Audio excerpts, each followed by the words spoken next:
Sometimes the balance of nature can be upset unintentionally by human actions. Actually, humans have long been an admirer of peregrines, and during the 20th century, they had no idea that some of the chemicals we were using were passing through the food web and exposing especially predatory birds, raptors, falcons, hawks, and eagles to high doses of chemicals that inhibited their ability to hatch their eggs. And so the supply ran out for several decades. And in the case of peregrines, it not only led to their loss in Maine, their loss throughout New England, throughout the eastern United States, it led to global jeopardy. This is a bird that lives on 5 different continents, had a very successful history over time and exploiting a lot of different areas, but was globally in trouble because of the hands of man.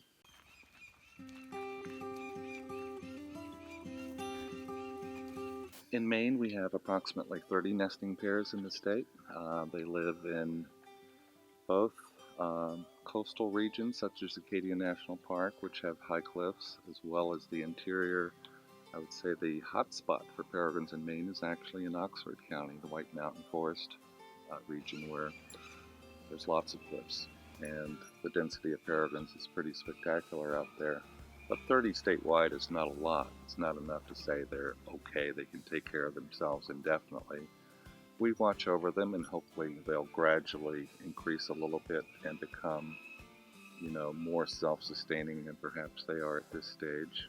But it's been a slow, steady trend since the first returning birds came back to Maine in 1985. First nesting attempt at Mount Kineo, one of the famous cliffs of the state, in 1986, and the first successful nesting of the reestablished birds the year following in 1987. So there are just a few local strongholds left in the world. They've rebuilt a very stable species that it's standing on its own. It's back part of our environment. It turns out to be a very intriguing one that not only flies like no other bird can fly, but it interacts with humans in a very interesting way. They put up with more things than most birds that are sensitive to disturbance might do. They can live in urban areas, they can give us a show in the city, or they can give us a show in a wild setting like this. During the restoration, we reintroduced the birds at 7 different locations across Maine, ranging from Acadia National Park to Baxter State Park, Mount Blue State Park in the western part of the state, even Portland, downtown Portland on the Key Bank. And these locations received about 150 young peregrines over the course of a 12-year period, starting in 1984.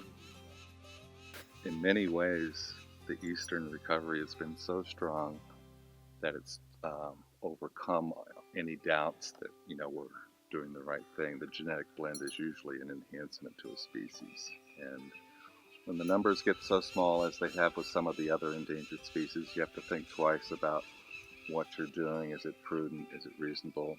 Or is it actually the best way to go because things are deteriorated so much? I'm Judy Camuso. I'm the Wildlife Director for Maine Fish and Wildlife. I'm here today with Charlie Todd, Maine's Endangered Species Coordinator, and we are at a peregrine falcon nesting site. This is the first time we've documented peregrine falcons nesting in this area. It's a pretty amazing thing when we look back over time and where the peregrine falcon population was in the state, and specifically the department and our partners' efforts to restore and recover peregrine falcons in the state.